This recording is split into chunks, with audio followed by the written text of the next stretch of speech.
इतक्या मोठ्या प्रमाणावरती सध्या व्हायरल होते, लोकांपर्यंत पोहोचते. हम्म. त्यामुळे मग पुढच्या निवडणुकांच्या निमित्ताने असेल किंवा पुढची राजकीय वाटचाल असं काही हम्म. डोक्यात आहे का?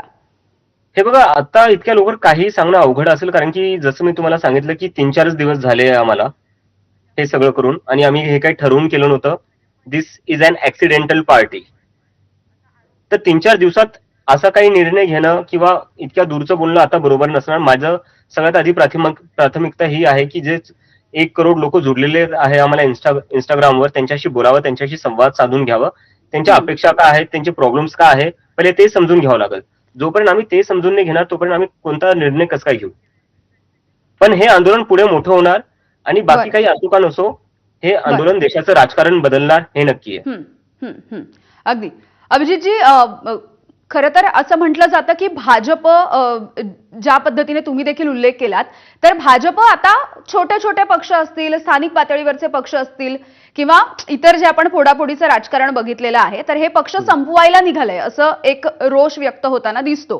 तर कॉक्रोच जनता पार्टीचा आता आपण बोललो की पासवर्ड रिसेट, आणि तुम्ही त्याविषयी देखील भाष्य केलेलं आहे की कोणीतरी ते हॅक करायचा प्रयत्न करते.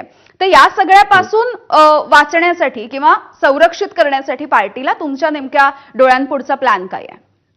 नाही नाही, आम्ही तर म्हणजे आमच्याकडून जे स्टेप आम्ही घेऊ शकतो ते घेतोय आम्ही. पण आम्हाला माहिती आहे, आम्ही किती जरी काय केलं तरी आम्हाला दाबण्याचा प्रयत्न केला जाणार, बरं. आणि आम्ही बघणार की किती दाबू शकतात ते आम्हाला. आम्ही आता 1,10,00,000 लोक झालेलो आहेत.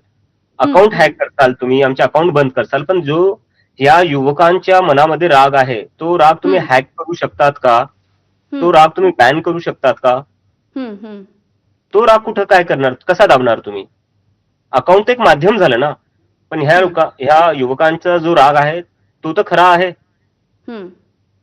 तो आज इथं कॉक्रोच जनता पार्टीच्या माध्यमातून बाहेर येतोय, उद्या दुसऱ्या माध्यमातून बाहेर येईल. हं, हं. अगदी. अभिजितजी, खूप खूप धन्यवाद. तुम्ही सविस्तरपणे बोललात. धन्यवाद. तुमचे जे काही प्लॅन्स असतील किंवा तुमचे उद्देश असतील हे सगळं तुम्ही शेअर केलेत एबीपी माझ्यासोबत. खूप खूप आभार. धन्यवाद.